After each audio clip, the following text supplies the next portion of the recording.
The Laugh of the Stone Dog, Part 2. With the gold they had found on the mountain, the younger brother bought a house, rice paddy field, and some water buffalo. They came to live much better lives. Surprised at his brother's sudden wealth, the older brother came around one day and asked what had happened. The younger brother kindly told him everything. The older brother remembered the old beggar who had come to his house.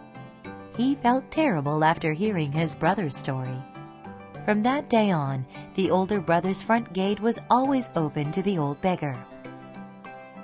One day, some time later, the old beggar passed by the older brother's house with a cane in his hand.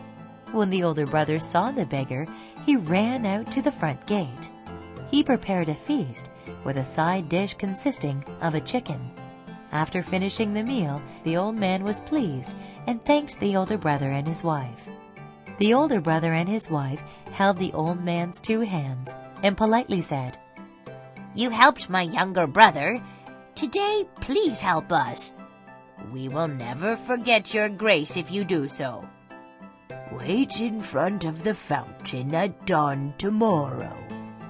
At daybreak, the next day, the older brother and his wife appeared at the fountain with two big baskets.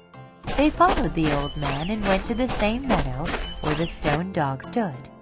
When the old man knocked on the stone dog's head 3 times, the dog opened its mouth. As the older brother hurriedly put his hand in the dog's mouth, for some reason the dog immediately closed it.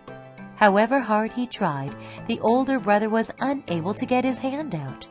His wife turned around, but couldn't see any trace of the old man, who had already disappeared.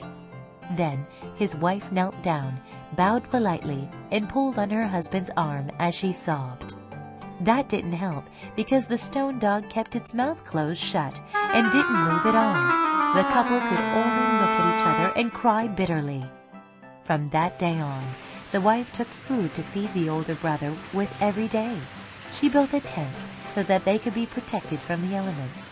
The older brother needed to sell almost all his fortune to do this. At the same time, his body was becoming more and more emaciated, like a withered leaf. One day, the older brother called to his wife and sadly said, "I can't live a moment longer. I think I might die tonight. Darling, come here and hold my hand one last time." Hearing this, the wife broke down as she held her husband's hand. At that moment, the stone dog opened its mouth, laughed loudly, and let go of the older brother's hand. After escaping from the brink of death, the couple went straight down the mountain. They never thought once of looking back at the stone dog.